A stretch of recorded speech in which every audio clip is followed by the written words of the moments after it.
Pues ahora me toca a mí Mm.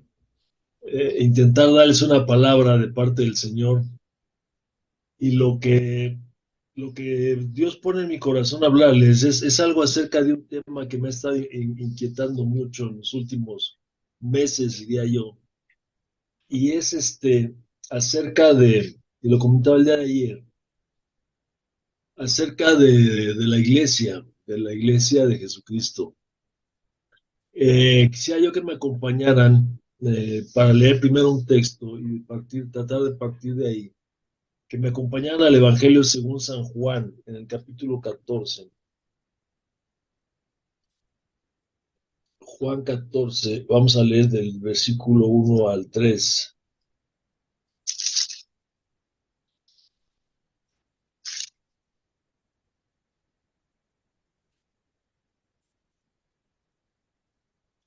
Y estamos ahí. Dice la palabra de Dios: No se turbe vuestro corazón. Creéis en Dios, creed también en mí. En la casa de mi padre muchas moradas hay. Si así no fuera, yo os lo hubiera dicho. Voy pues a preparar lugar para vosotros, y si me fuere os prepararé lugar, y vendré otra vez y os tomaré a mí mismo, para que donde yo estoy vosotros también estéis. Luego dice el verso 4: y sabéis a dónde voy, y sabéis el camino. Bueno, este texto de nuestro Señor Jesucristo, que habla ahí en el último discurso, bueno, el discurso que él da en el aposento alto, que se conoce así como el discurso del aposento alto, que empieza desde Juan capítulo 13. Él da esta palabra a sus discípulos con los cuales va a tomar la Pascua o la cena que conocemos como la cena del Señor. Y él les habla acerca de esto.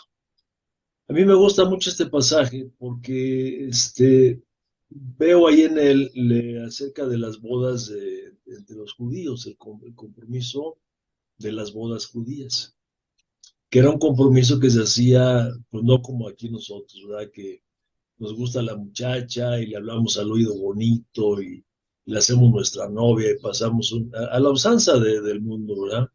Pasamos un largo tiempo de noviazgo y pues nos gustó la muchacha y nos llevamos bien, pues nos casamos y ya. No, ahí con ellos era el asunto pues distinto, muy diferente. El compromiso realmente lo venían haciendo los padres y los hijos pues no intervenían. Seguramente en este caso, posiblemente en el caso del papá del novio, pues el novio le había dicho al papá, ¿verdad? Me gusta la pollita y van a hacer un trato ahí con el papá de la novia. Ya llegaban, hacían el trato, se pagaba la dote por la muchacha y se regresaba el novio con el papá. La muchacha quedaba a buen resguardo ahí con los padres, en tanto considero yo que pues queda bien preparada, aunque ya la mujer judía pues sabía sus responsabilidades como futura esposa, ¿no? Este, y el varón se regresaba con el papá pues para a preparar morada, precisamente lo que dice ahí nuestro Señor Jesucristo. Y esto pues vemos un ejemplo por ahí en el libro del Génesis, cómo antes de que de nuestro Padre Celestial le diera la mujer a Adán, pues primero lo puso a trabajar, primero lo enseñó a que fuera responsable, ¿verdad? A que aprendiera a trabajar para que cuando llegara la novia, pues ya sabía. Entonces, en este caso, el joven, pues regresaba con su padre y a trabajar y a hacer casa, a preparar, no recuerdo cómo le llamaban a la casa, pero la preparaba y hasta que no estuviera bien listo ya todo, entonces el papá tomaba al novio, porque ni siquiera el novio sabía el tiempo en el cual se iba a llevar a cabo la fiesta de las bodas, sino que era el papá el que tomaba la decisión. Seguramente cuando el papá sabía que ya había llegado el tiempo, y entonces tomaba a su hijito de la mano, iban a la casa de la novia y llegaban y se la traían de regreso para la casa del padre, ¿no? Porque pues ahí vivían en el patriarcado, vivían todos juntos. Entonces me gusta mucho esta idea porque el Señor Jesucristo es lo que está hablando precisamente. Está hablando a sus seguidores, a sus discípulos, que van a formar parte, que forman parte de la novia de Jesús, la futura esposa. Y es lo que les está diciendo, ¿no? No se turbe su corazón, no tengan miedo. Yo tengo que hacer un viaje, voy a partir, pero voy a regresar. En la casa de mi padre muchas moradas hay. Si así no fuera, pues yo se los hubiera dicho. Voy pues a preparar morada para ustedes y en el tiempo determinado, pues va a regresar. ¿Cuándo es este tiempo? Pues nadie lo sabe. Nadie lo sabe, solamente el Padre, porque ni Jesús sabe cuándo es el tiempo. Por eso le digo que el novio pues no sabía. No sabía, aunque estuviera ya ganas de ir por la noviecita, pues no, hasta que el Padre lo determinara. Entonces, en este sentido, tampoco Jesús sabe si, cuándo es cuando Él va a regresar, pero sabemos que va a regresar. ¿Cuándo no? Podemos ver señales que vemos y esto, pues yo me acuerdo desde que yo me convertí a Cristo, pues se ha hablado de mil señales, ¿verdad? Y ahora sí ya y las señales vienen y las señales están, y que está temblando más, y que las inundaciones, y que las guerras, y todo lo que está ahí escrito en el Evangelio de Mateo. Pero, pues realmente no es así, dice el Señor Jesús, que son principios de dolores, ¿no? Pero no es el fin. Y hay un sinnúmero de señales, pero solamente el Padre Celestial sabe cuándo va a ser esto. Lo que sí sabemos es que Él viene. Él viene y Él lo que pues, nos habla es de que debemos estar preparados para esta venida. Ahí eh, ay, se me fue la onda. ¿Por qué será que se me va la onda? En Mateo, perdón, en Mateo capítulo 25, encontramos nosotros una parábola de las parábolas del reino y vemos cómo, vemos ahí, acompáñenme para allá, por favor, la parábola de las 10 vírgenes, o de las, ¿cómo le llaman?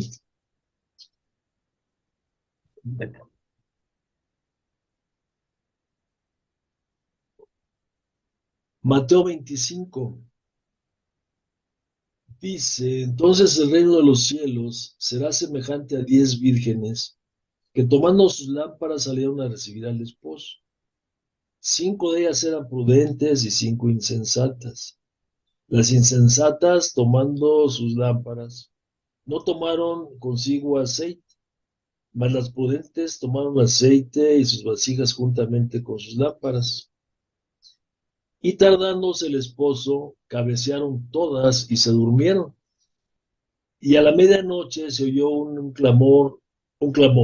He aquí viene el esposo, salid a recibir. Entonces todas aquellas vírgenes se levantaron y arreglaron sus lámparas. Y las insensatas dijeron a las prudentes, dadnos de vuestro aceite, porque nuestras lámparas se apagan. Mas las prudentes respondieron diciendo, para que no nos falte a nosotras y a vosotras, id más bien a los que venden y comprad para vosotras mismas.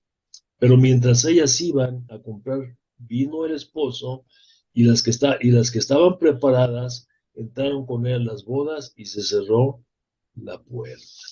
Y después vinieron también las otras vírgenes diciendo, Señor, Señor, ábrenos.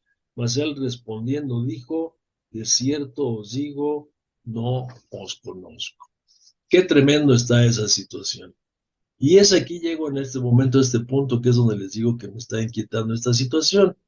Porque sí, efectivamente, aunque vemos señales y más señales, y se han proclamado en mucho tiempo ya la inminente venida del Señor, pero pudiera ser que esté más cerca. De hecho, está más cerca, ¿no? El día de hoy que dice la Escritura que cuando nosotros creímos, está más cercano el día del Señor. Y por las situaciones que yo observo, que yo veo, este, y que vemos, yo creo que todos nosotros, lo que dice el apóstol Pablo, que el Señor no va a venir antes de que se manifieste la apostasía.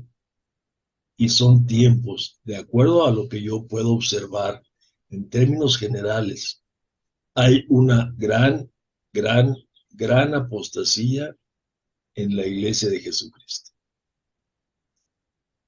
Ahora que empezaba la pandemia, ahora que iniciaba la pandemia, yo veía esta situación como el amor de Dios, que siempre bueno, lo he tratado de ver así, lo veo así, estoy convencido que es el amor de Dios, que se manifiesta a través de las aflicciones y las tribulaciones. Él dice que es necesario que a través de muchas tribulaciones entremos nosotros al reino de los cielos. Y para que vengan tribulaciones, pues tiene que haber dolor, tiene que haber conflictos. Solamente una persona que esté trastornada de sus facultades mentales, pues se siente atribulada en los momentos de prosperidad, ¿no? Y en los momentos de felicidad. Pero para que vengan tribulaciones y aflicciones, pues tiene que haber momentos difíciles, tiene que haber dolor, tiene que haber adversidad. Y yo veía esto, ¿no? Como un llamado de Dios al arrepentimiento. Yo veía esta situación de la pandemia como ese llamado de Dios al arrepentimiento. Arrepentimiento a los inconversos y arrepentimiento a nosotros que formamos parte de su iglesia, pues también de las situaciones que andalecemos mal. ¿Para qué?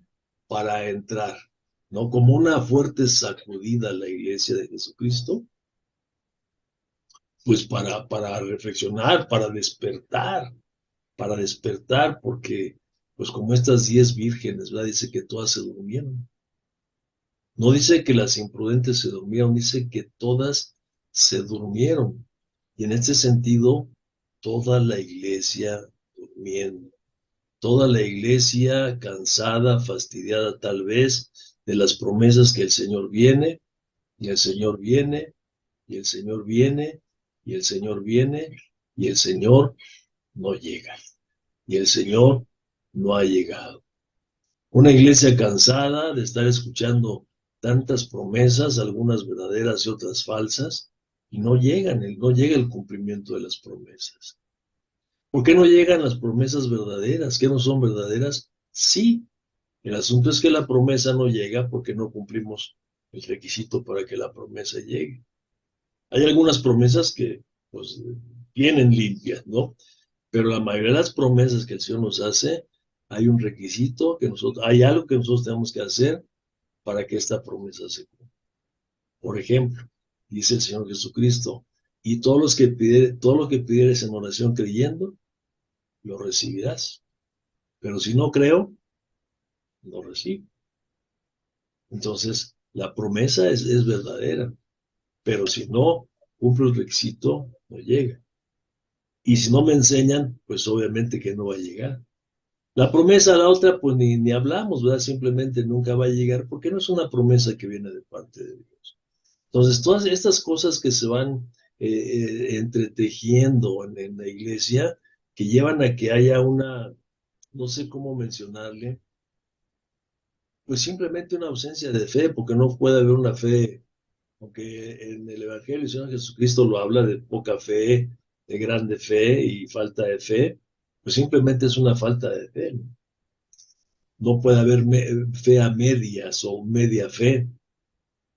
Entonces, estas situaciones que hacen que en un momento dado la iglesia o la gente en la iglesia empiece a buscar otras alternativas y van buscando pues lo que nosotros conocemos, ¿no? Hay quienes ya no les gusta estar sufriendo en la iglesia y se van a un lugar donde van a parar de sufrir y cosas así que se han regado por todos lados. Entonces, observando yo esto, decía, bueno, pues aquí está el amor de Dios, ¿no? El amor de Dios que nos está emitiendo en esta aflicción, en esta tribulación, en este temor ahora de ese riesgo, ¿verdad? Tan fuerte que estuvo ahí, que fue este virus que estaba. Yo decía, y de hecho así lo prediqué, el amor de Dios haciéndonos una llamada para que como iglesia regresemos a Él. El amor de Dios haciendo un llamado a aquellos que son su pueblo, pero que andan por ahí regados todavía, y que están esperando que vayamos a predicar el evangelio para que vengan a la iglesia, se incorporen a la iglesia, le digo, ahí está el llamado, para que la gente venga. ¿Por qué? Porque el Señor no retarda su venida como algunos tienen por tardanza, ¿no? No sabemos en qué momento viene, pero de que viene, viene. Entonces, estas cosas que veo ahí han hecho que de pronto pues vaya entrando la iglesia a unos verdaderos cristianos. Aún los cristianos verdaderos van entrando en esa situación. ¿Por qué? Repito, por todo lo que se ve alrededor de ellos, ¿no? Gente predicando cualquier cantidad de cosas, el ataque que viene de la iglesia, de todos lados, principalmente de adentro. De afuera, pues ya sabemos que de afuera y estamos preparados, pero lo peligroso es cuando viene de adentro. Entonces, todas esas cosas que están ahí acosando a los verdaderos cristianos y que van haciendo, ¿no? Y debo de confesarlo aún en mí mismo, un poco así de decaimiento. Y eso es la cosa preocupante para mí, porque veo la iglesia ahí, ¿no? Esta parábola que el Señor Jesucristo nos enseña, nos deja ahí. Esta de las 10 vírgenes, ¿no? Esperando al esposo, empezaron a dormir. Se tardaba el esposo y todas a dormir, todas durmiendo. Unas van contagiando a otras. No me acuerdo ahorita el orden, cómo está ahí en el Evangelio, pero si se acuerdan ustedes cuando el Señor Jesucristo sube con sus discípulos a la barca y entran están en el mar, obvio, y el Señor Jesús se duerme, va dormido, y en los 3 evangelios sinópticos lo habla, no me acuerdo el orden. Empieza uno, dice, le llama al Señor, no, Señor, tratando de despertarlo. Y en otro evangelio ya le habla más fuerte, y en el otro evangelio ya le grita, Señor, no tienes cuidado que perecemos. Yo lo que veo ahí es una secuencia, cómo se va contagiando el miedo y la inseguridad. Porque uno le habla boquedito, ¿no? Y en el otro ya le habla más fuerte, y en el otro ya, Señor, no tienes cuidado que perecemos. Y se despierta el Señor Jesucristo, ¿no? Pero entonces, ¿qué digo? Esa falta de fe, esas cosas que se van contagiando ahí, se va contagiando y va entrando en esa calma chicha, ¿no?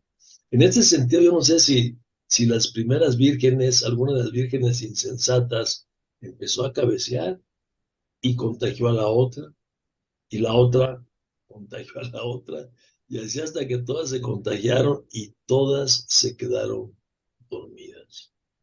Y es un riesgo inminente, es un riesgo inminente. Ahora, en el sentido del que estamos nosotros hablando ahorita y en la reunión en la que estamos nosotros, que es de internos y exinternos, pues con mayor razón nosotros que estuvimos, o los que están en la prisión ahorita, o los que estuvimos en una prisión y ya estamos en el tiempo de libertad, con mayor razón nosotros debemos de meternos con más profundidad y pasar más tiempo con el Señor Jesucristo, porque el riesgo está ahí latente. ¿Qué pasa, qué pasa por ejemplo, con los hermanos que se encuentran dentro de la prisión? Todo lo que nosotros vivimos cuando estamos en una prisión es de tal manera, y pues yo no sé si ustedes que me están escuchando, hay alguien que esté ahorita escuchando desde una cárcel, pues no sé si se den cuenta cómo se vive en esa presión y en esa tensión constante, que en un principio nos damos cuenta de ello, el temor, la inseguridad, todo eso que va a pasar.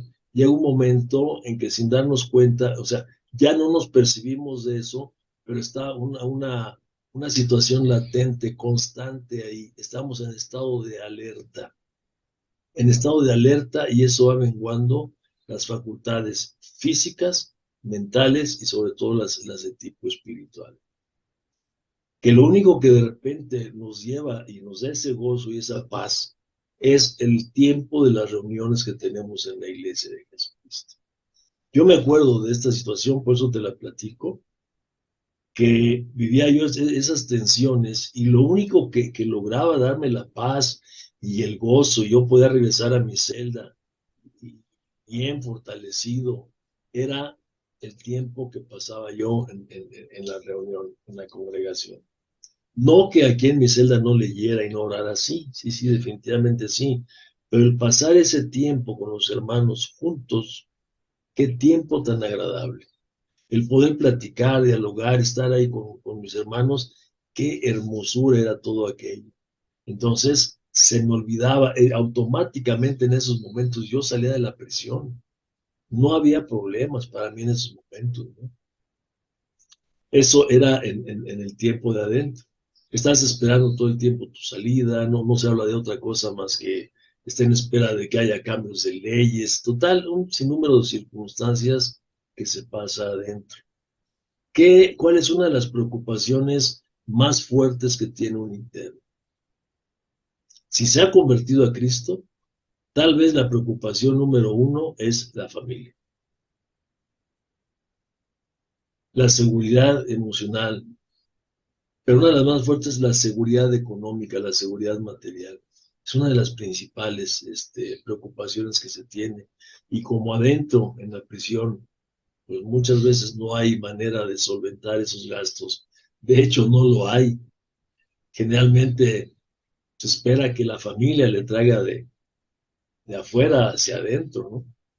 En tanto que no se va uno convirtiendo y se pone uno a trabajar para entonces empezar a generar recursos y darle a la familia.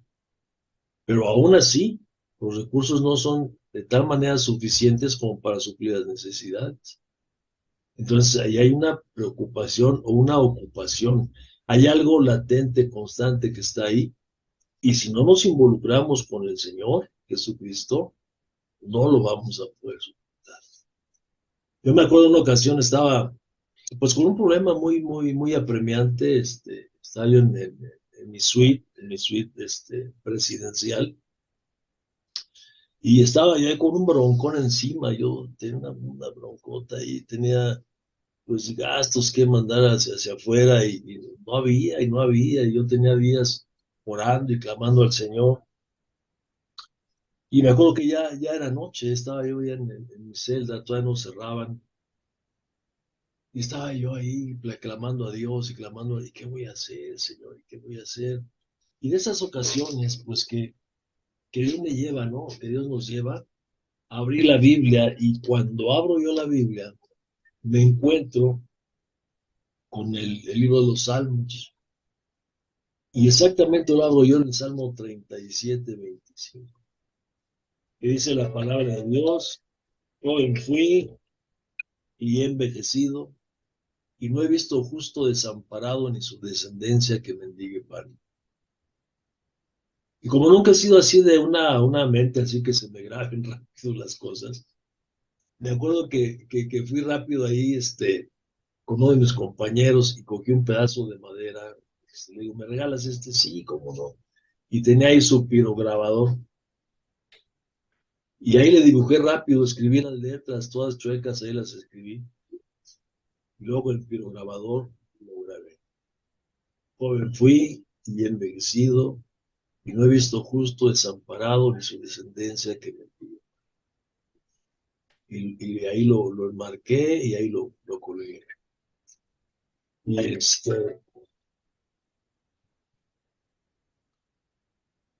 Y ya tuve un texto de un momento dado específicamente sobre qué estar orando, ¿no? Ya clamando sobre ese texto: Señor, aquí dice tu palabra, que dice el rey David que él fue joven y que llegó un momento dado que llegó a viejo, y que no ha visto justo desamparado ni su descendencia que mendigue pan. Y de ahí ya me agarré y empecé a orar y a orar y a orar específicamente, pero les decía, involucrándome con el Señor. Entonces, hay que meterse ahí. No es el momento, en algún momento más adelante les platicaré unas cosas más que viví en la prisión. Pero ahora, a la salida de la prisión, yo cuando voy a la cárcel y platico con los muchachos, algo en lo que les hago énfasis es en que, precisamente en esto, que hay que involucrarse fuertemente, porque el problema no está allá adentro, el problema es afuera. Mientras tú en la prisión no pasa nada, tienes todo. Y eso nosotros lo sabemos. Tenemos desayuno, tenemos comida, tenemos cena, no pagamos renta, tenemos luz eléctrica, tenemos todo, hasta parece que estamos en un hotel, en una suite no hay problema de nada. El problema está a la salida. Porque una vez que salimos de la prisión, empiezan realmente los problemas que tenemos que vivir. ¿Por qué? Porque ahora tenemos que hacernos responsables. Primero de la familia. Casi por lo general, lo primero que se piensa es, pues yo saliendo voy a ir a predicar el evangelio, ¿verdad? Y ahí se va uno rápido. Y quiere uno andar pasando el mensaje por todos lados, pero el primer mensaje donde hay que ir es con la familia. Porque eso fue lo que el Señor Jesucristo, el mandamiento que nos dio, ¿no? Cuando el Señor está por partir, Él lo dijo con toda claridad, ¿no? Que íbamos a recibir poder cuando viniera el Espíritu Santo sobre nosotros. Y cuando viniera el Espíritu Santo, seríamos testigos en Jerusalén, en Judea, en Samaria y hasta lo último de la tierra. Y Jerusalén, hasta donde yo sé ahorita, pues es mi familia, son los míos. Y donde primero tengo que llegar a predicar el Evangelio es con los míos. Y mire qué cosa tan difícil es. Creo que no hay cosa más difícil que predicarle a los de uno. Porque afuera no, pues afuera es fácil, afuera no me conoce. Pero estar aguantando adentro, la tolerancia, no predicarle a mi familia con palabras, predicarle con mis hechos, predicar con mis actitudes. Yo en lo personal no he conocido cosa más difícil que eso. Ya sea que la familia sea creyente o no sea creyente. Si es creyente, pues le ponen un poco de tolerancia, ¿no? Pero si no son creyentes, qué difícil es esa situación. Porque hay que hacerse responsable. Hay que enfrentarse a un mundo completamente diferente. Un mundo que ya no se conoce. Un mundo distinto. Antes arreglaba la situación rápido, con un préstamo, con una tranza, con cualquier cosa, y se solucionaban los problemas, pero ahora no. Ahora hay que caminar por la derecha, ahora hay que ir buscando los recursos, hay que ir buscando todo por la línea recta. Y qué difícil es estar tratando con hijos que se encuentran resentidos, dolidos y lastimados por la situación que vivieron, y tienen toda la razón. Y ser tolerante con los hijos cuando uno cree que tiene derecho sobre ellos, ya no, cállate la boca. O sobre la esposa, qué difícil es también esto. Está lastimada, está resentida la esposa. Un carcelazo peor que el que yo me aventé se la aventó ella, porque ella se hizo responsable durante años de los hijos, de todo, y ella no tenía responsabilidad de nada.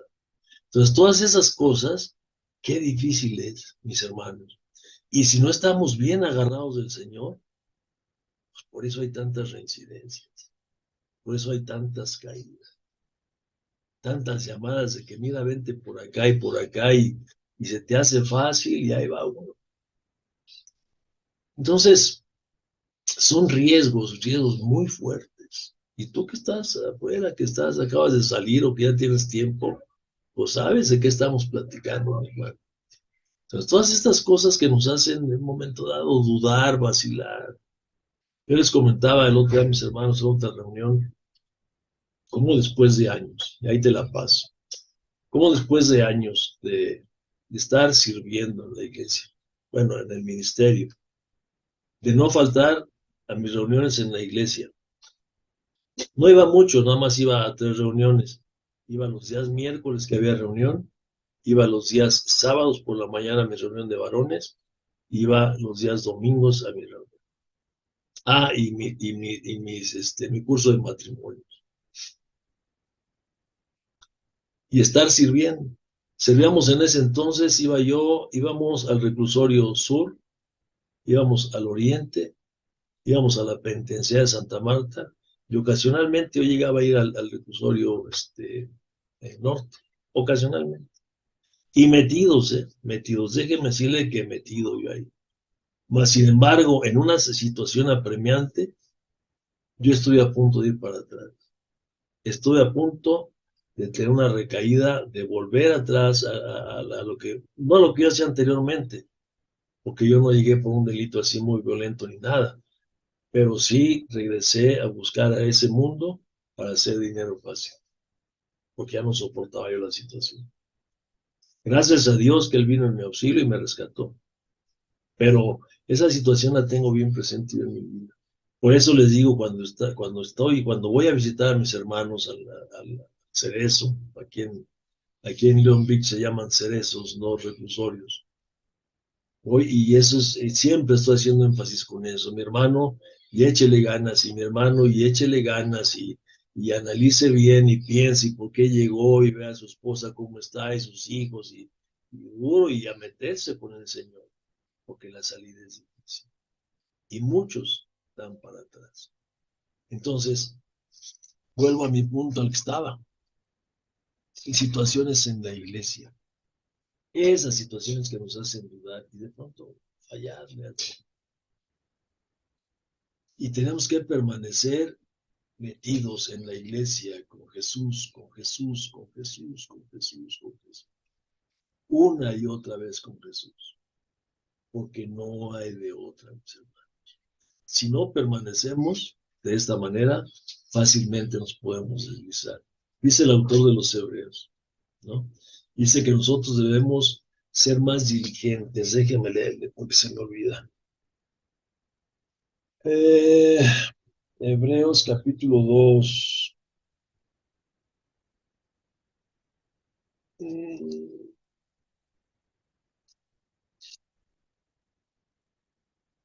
Dice, por tanto es necesario que con más diligencia atendamos las cosas que hemos oído, no sea que nos deslicemos. Ahí está. Por tanto, es necesario que con más diligencia atendamos las cosas que hemos oído, no sea que nos deslicemos. Sigue la leyenda, pero hasta ahí nada más le leemos. Dice que nosotros ya escuchamos, ya oímos la palabra. ¿Qué es lo que hemos oído? ¿Qué es lo que nos está diciendo que debemos estar atentos? Al Evangelio, a las palabras de nuestro Señor y Salvador Jesucristo. No tenemos otras cosas que estar atendiendo. O sea, sí, tenemos la palabra de nuestro Señor Jesucristo. Tenemos la confirmación a través de las cartas apostólicas. Y tenemos a nuestro Señor Jesucristo por toda la Biblia. Pero de Jesús partimos hacia todo lo demás. Pero no tenemos otra cosa que estar escuchando. Y tenemos que estar escuchando con diligencia, porque cualquier error nos podemos deslizar. Deslizar es quedar a la deriva. Veía el ejemplo de un barco, ¿verdad? Que de pronto no lo ataron bien con las amarras en el muelle y están las olitas duro y duro, se desatan las amarras y el barquito se va y queda a la deriva, y lo más seguro es que ese barco a la deriva se ha destruido. Entonces el llamado a nosotros es ese, ¿no? Escuchar con mayor diligencia, estar atento y no nos pase como a estas 10 vírgenes o a estas 5 vírgenes, ¿no? Que fueron insensatas y que no se ocuparon de estar diligentemente, estar alertas porque sabían que el Señor venía. Una promesa que el Señor nos hace a nosotros, y es una promesa que está ahí para toda la iglesia, ¿no? No se turbe su corazón y tengan miedo. Creen en Dios, crean también en mí, dijo Jesús. En la casa de mi Padre muchas moradas hay. Si así no fuera, yo se los hubiera dicho. Jesús no nos vino a mentir a nadie, ¿no? Y en tanto que Él se fue, fíjese que nos dejó promesas rápidamente. Nos dejó algunas promesas. Primero nos está diciendo que no se turbe nuestro corazón. Dice que mientras Él se va y regresa, dice que todas nuestras necesidades van a ser suplidas. En el versículo 13 y 14 dice, y todo lo que pidieran al Padre en mi nombre, lo haré para que el Padre sea glorificado en el Hijo. Si algo pidierais al Padre en mi nombre, ¿qué dice? Yo lo haré. Fíjese qué cosa. Pero si esto no está presente aquí, pues por eso ando uno buscando por otro lado. Decía mi abuelita, que el que no conoce a Dios, a cualquier barbón se le anda arrodillando, ¿no? Entonces, si no tengo, híjole, si no tengo esto presente en mi mente, pues qué anda uno buscando por otros lados. Mire, por eso Jesús dijo, ¿no? Dice, buscad primeramente el reino de Dios, su justicia, ¿y qué? Y todas las cosas van a ser añadidas.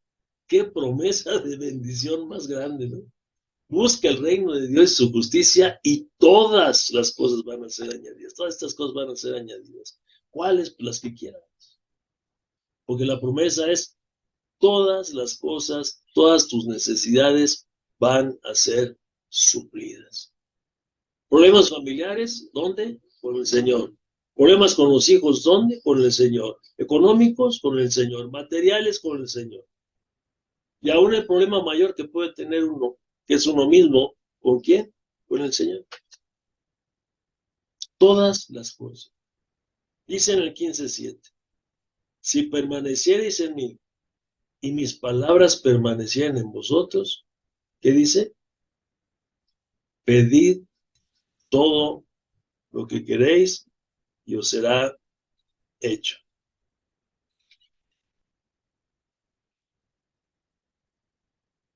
¿Y qué es todo? Todo. Y repite en el 16, 23 y 24, capítulo 16. Dice, en aquel día no me preguntaréis nada. De cierto os digo, que todo cuando pidiereis al Padre mi nombre, os lo da, en mi nombre os lo dará. Hasta ahora, nada habéis pedido en mi nombre. Pedid pedid y recibiréis para que vuestro gozo sea cumplido. En el nombre de Jesús. Entonces tenemos promesas, mis hermanos, promesas para permanecer ahí firme en el Señor, confiando en el Señor, estar alertas, no perder el tiempo, estar viendo con diligencia para que no nos deslicemos, para que no nos suceda como a estas 5 vírgenes insensatas que se olvidaron de llenar sus lámparas de aceite. Que nuestra fe o nuestro cristianismo sea solamente externo, que nos aprendamos las palabras, nos aprendamos los cantos, nos estemos congregando, estemos haciendo todo lo externo, pero nos olvidemos de lo interno, de llenar nuestra vida de la presencia del Espíritu Santo, porque esa es otra promesa que el Señor nos dijo, ¿no? Es otra promesa que el Señor nos iba a dar. El Consolador, dice, el Espíritu Santo. La promesa está vigente y está latente, hermano. El Señor viene por nosotros. El Señor viene por la iglesia. Mantengámonos atentos, mantengámonos alertas. Él viene.